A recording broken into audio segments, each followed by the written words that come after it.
Advertencia: las siguientes imágenes que se mostrarán en este video pueden herir la sensibilidad de algunas personas. No se busca ofender a ninguna persona y mucho menos a la memoria de la víctima. Han ocurrido casos de personas que han perdido la vida. La mayoría de la gente piensa que llegará la policía al lugar, buscará todas las pistas que pueda y utilizará estas pruebas para encontrar a los asesinos.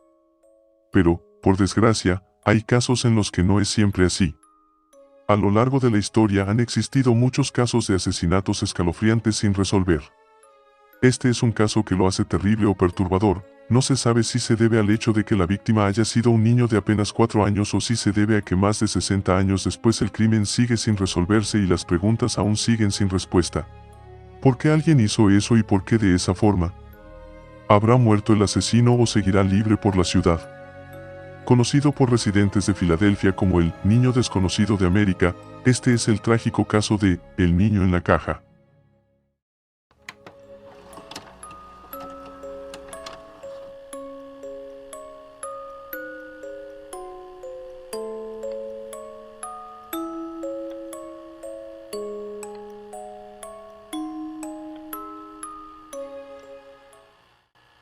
Febrero 1957.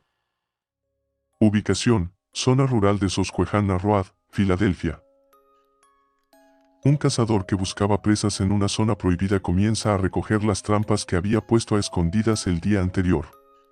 Pero para su sorpresa el cazador encuentra, entre los descuidados arbustos, una pequeña caja que dice, frágil, manejar con cuidado.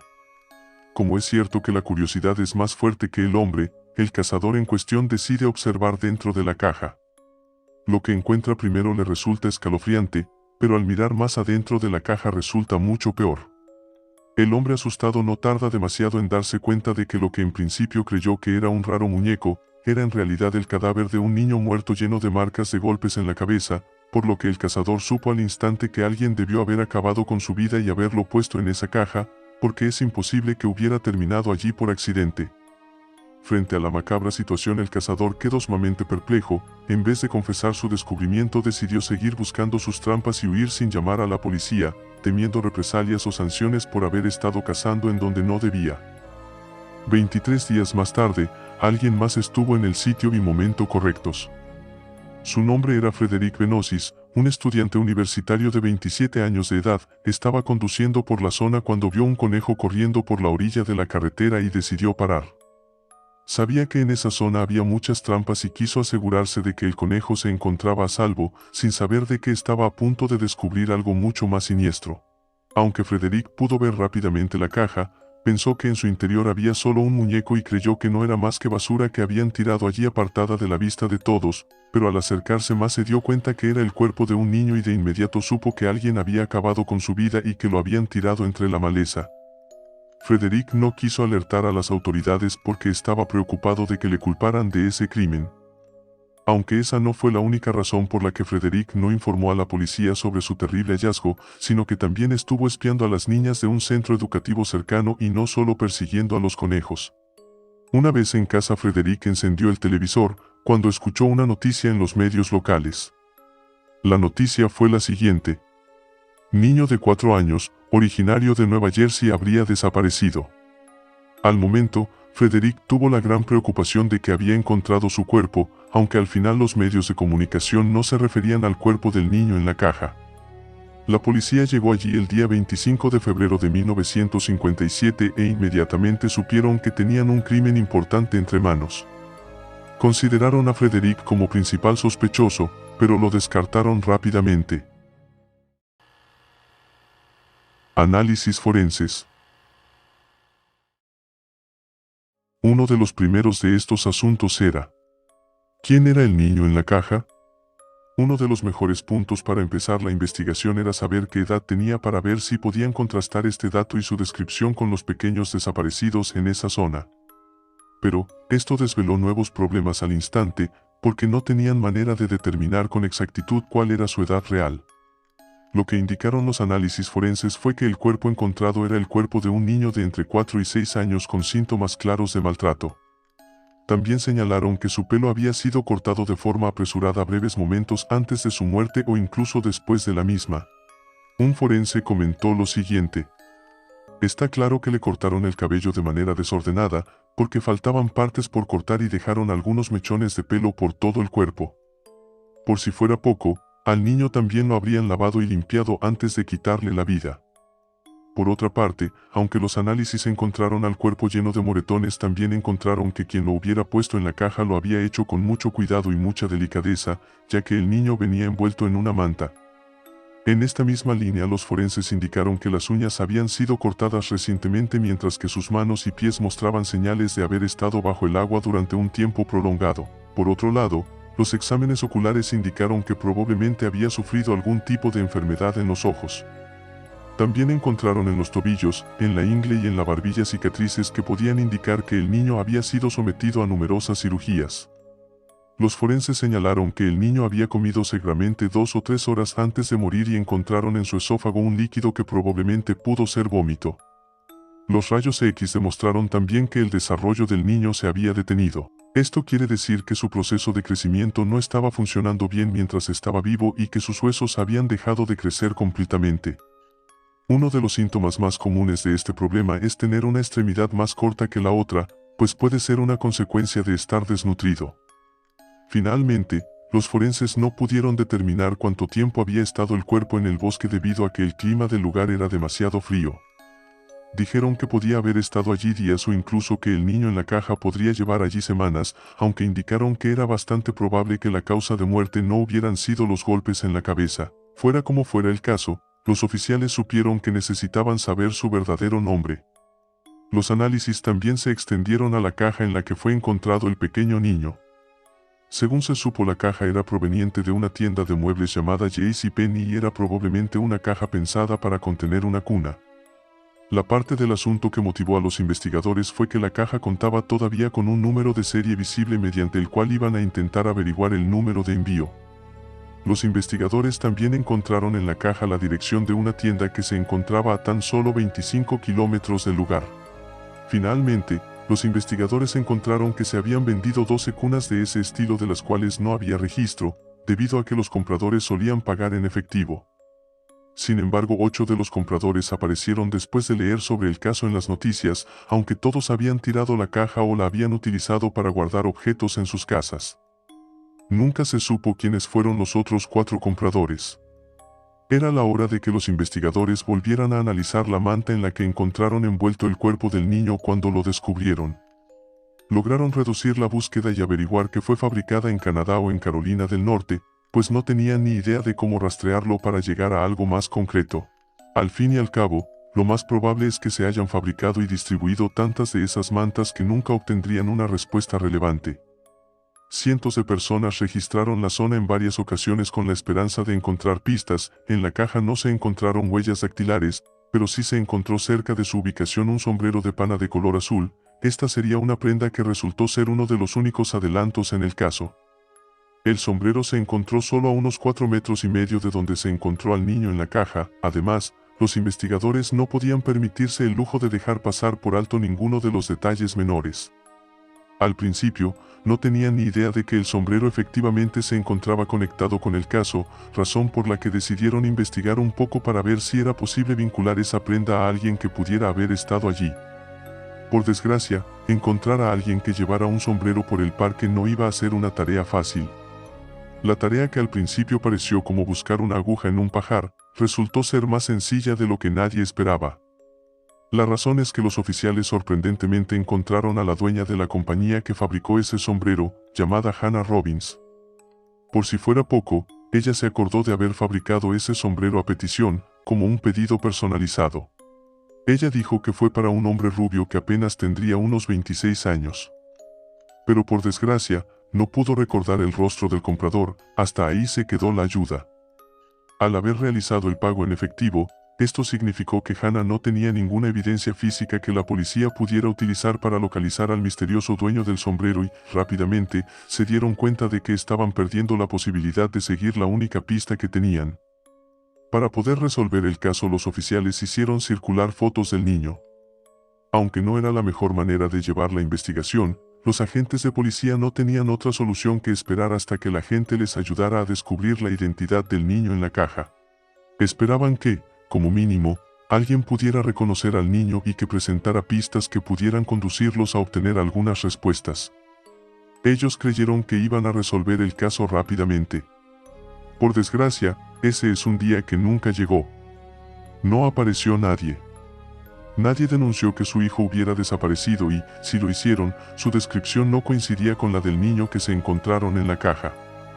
Parecía casi como si hubiera salido de la nada y se olvidaron de él tan rápido como apareció. Una de las pocas cosas que los detectives encargados de la investigación del niño en la caja pudieron hacer es seguir hablando sobre su caso, con la esperanza de que, finalmente, alguien pudiera aportar algo de información sobre el caso. Durante los siguientes años, la policía repartió alrededor de 400.000 volantes en Filadelfia y también en las otras partes de ese estado. Las repartían a la gente por la calle, las colgaban en las ventanas e incluso las adjuntaban a las facturas de gas que se enviaban por correo a toda la ciudad. Aunque los volantes repartidos dieron lugar a recibir muchos consejos y que aparecieran muchas personas que querían ayudar, finalmente, la policía no pudo encontrar ninguna pista. La policía también estaba dispuesta a hacer todo lo posible para tratar de conseguir que alguien recordara haber visto al niño de la caja antes de que éste perdiera la vida. Una de las tácticas empleadas fue transmitir toda la información que sabía sobre el niño, incluyendo su altura, el color de su pelo y de sus ojos y la información de dónde fue encontrado. Ya que esto no les sirvió para descubrir nueva información, los investigadores decidieron posar al niño de la caja vestido, como si estuviera vivo.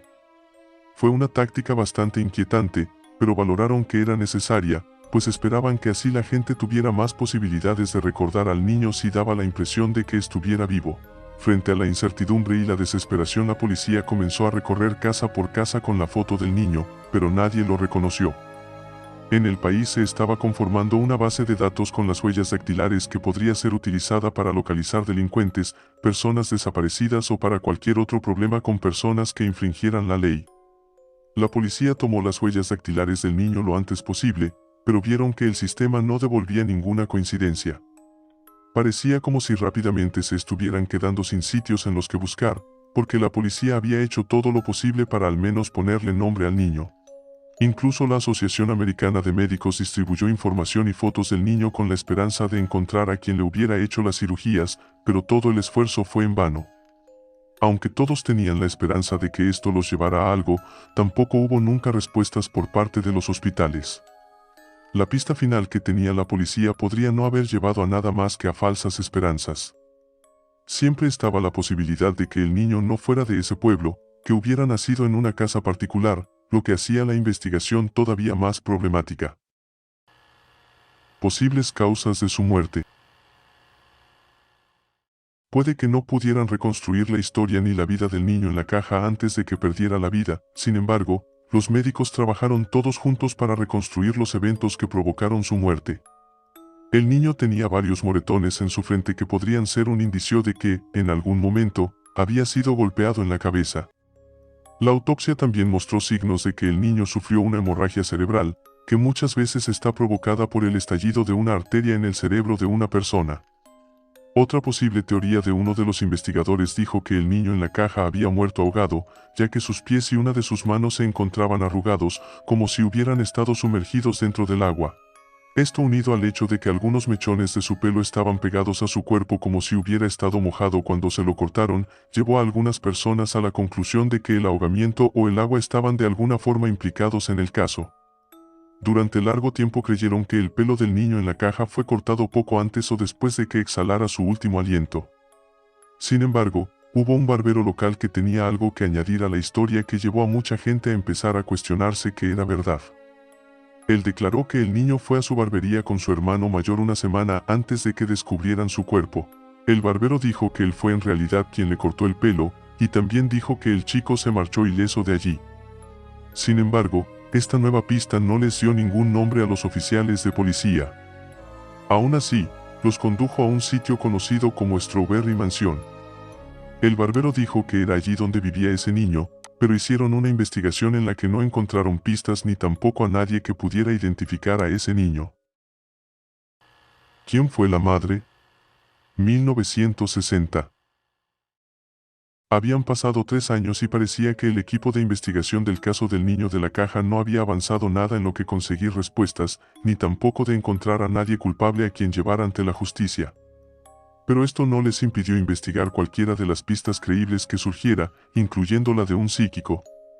Remington Bristow, un ayudante del forense del caso, se contactó con un psíquico que le sugirió buscar una en una casa de acogida ubicada a menos de 2,5 kilómetros.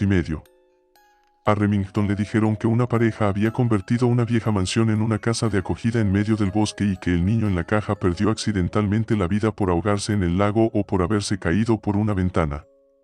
La posibilidad era un poco remota, pero por lo menos era algo. Cuando los investigadores decidieron investigar dicha casa encontraron una cuna similar a la que habría estado dentro de la caja en donde el niño fue escondido y encontraron también varias mantas similares a la manta en la que el niño había sido envuelto.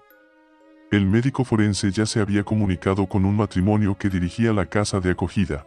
No obstante, poco después de sus conversaciones, los absolvieron de haber cometido cualquier crimen. Las cosas dieron un giro cuando Remington Bristow supo que esa pareja tenía una hija que a su vez pudo haber tenido un hijo en secreto. Esto condujo al investigador a la creencia de que el niño había perdido la vida por accidente y que la familia pensó que era mejor ocultar su muerte que admitir que tenían un hijo fuera de su matrimonio. El hecho de saber que la hija en cuestión había dado a luz a un hijo fue todo lo que el médico forense necesitaba para hacer fuerza e impulsar que se considerara seriamente esta posibilidad. Aunque esa parecía una pista realmente prometedora, hasta que, finalmente, un detective encajó las piezas del rompecabezas y juró que había encontrado a la mujer en cuestión. Esa mujer confesó que, efectivamente, su hijo perdió la vida en 1957 por accidente, el mismo año que perdió la vida el niño de la caja. Sin embargo, los registros del tanatorio dijeron que no era posible que el niño en la caja pudiera haber sido su hijo. De nuevo, se esfumó cualquier esperanza de conseguir una pista contundente.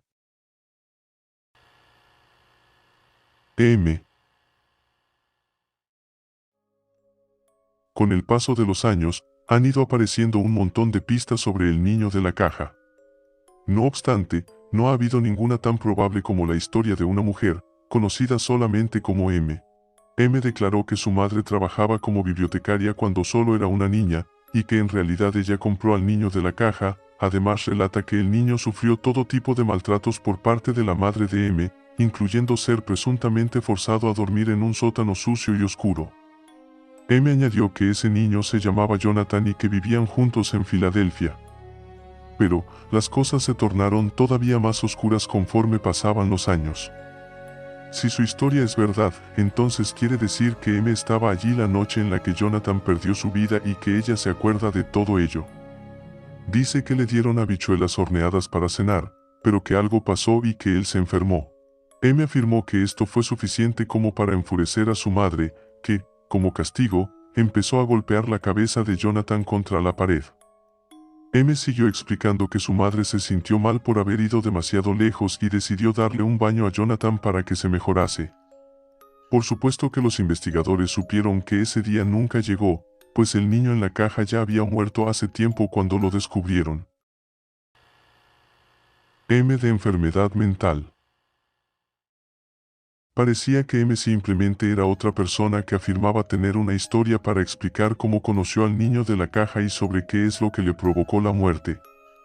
No obstante, algunas de las cosas que surgieron no podían ser ignoradas por los investigadores. Por una parte, M dijo que acompañó a la madre a abandonar el cuerpo en el bosque. Luego estaba el hecho de que sus pies y una de sus manos se encontraban arrugados, como si ese niño hubiera estado metido en el agua. Además descubrieron restos de habichuelas horneadas dentro de su estómago. Estos dos detalles jamás fueron compartidos con el público y, desde luego, habría sido increíble que M hubiera acertado en ello. Pero, por una parte, no había manera de comprobar si su relato era cierto, y esto quería decir que no habrían tenido más que su palabra y unas pruebas circunstanciales para ir a juicio. Después de indagar en los antecedentes de M, vieron que tenía un historial de trastornos mentales. Esto podría ser suficiente para que el jurado desestimase toda su declaración poniendo punto final al caso. Para rematar el asunto, los vecinos comentaron que nunca vieron al niño pequeño dentro de por los alrededores de la casa familiar de M. Funeral.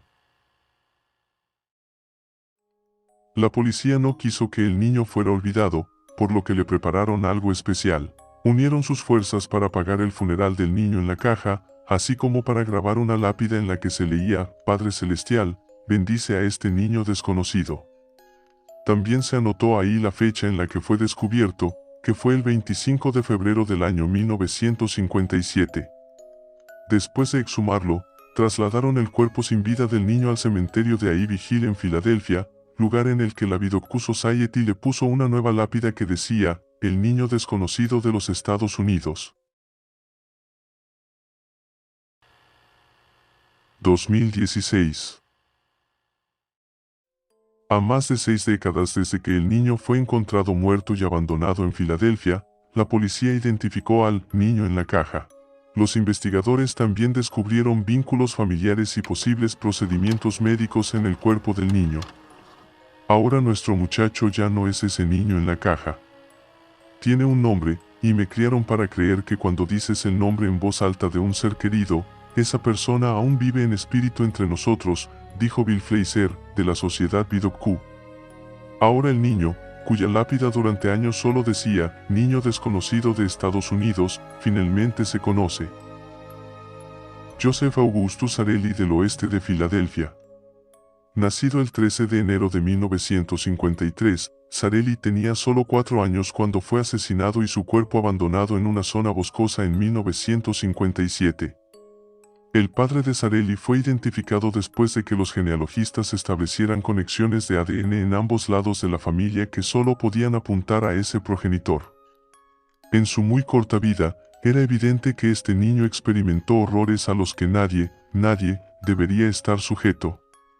Ahora Joseph Auguste Zarelli ya no será conocido nunca más como el niño en la caja.